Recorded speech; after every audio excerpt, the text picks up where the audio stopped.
Ilocos Norte isinailalim na sa state of calamity dahil sa hagupit ng bagyong Julian. Kaugnay niyan may live report si Jasmine Gabriel Galban.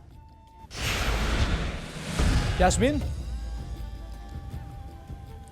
Chris, maghapon pa ring malakas ang buhos ng ulan sa ilang bayan dito sa Ilocos Norte at sa ngayon nga ay aabot na sa mahigit 17,000 families ang apektado ni bagyong Julian sa probinsya.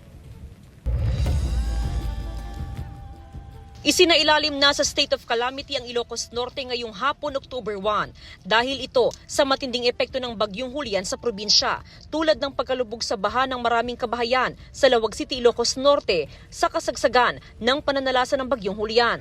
Unti-unti nang humuhupa ang baha, kanya-kanya ng linis sa mga residente. May mga umiikot ng garbage truck upang hakutin ang mga basurang iniwan ng baha. Sa tala ng CDRRMO, nasa 655 na pamilya mula sa 24 na barangay sa lungsod ang apektado. Sa barangay Gabu Norte, bumagsak ang ginagawang dike, kaya nagsagawa ng preemptive evacuation sa lugar.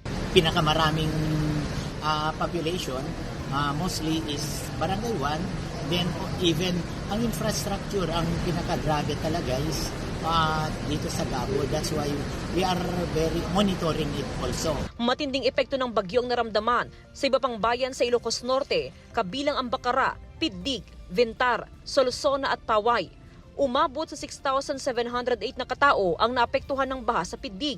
Patuloy ang assessment ng mga otoridad sa pinsala ng bagyo. We heard that may mga casualties tayo pero wala pang verified information nito, wala pang official report.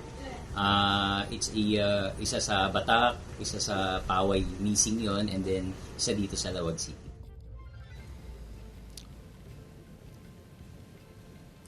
Chris, ngayon nasa halos 1,000 individuals ang kasalukuyan pa rin nasa mga evacuation center. Hindi pa rin sila pinahihintulutan na makauwi sa kanilang mga bahay dahil tuloy-tuloy pa rin yung buhos ng malakas na ulan. Samantala, simula pa kahapon ay tuloy-tuloy na rin yung isinasagawang distribution ng relief packs ng provincial government at maging ng mga iba't ibang LGUs sa mga apektadong residente. Chris? Maraming salamat at ingat kayo dyan, Jasmine Gabriel Galban.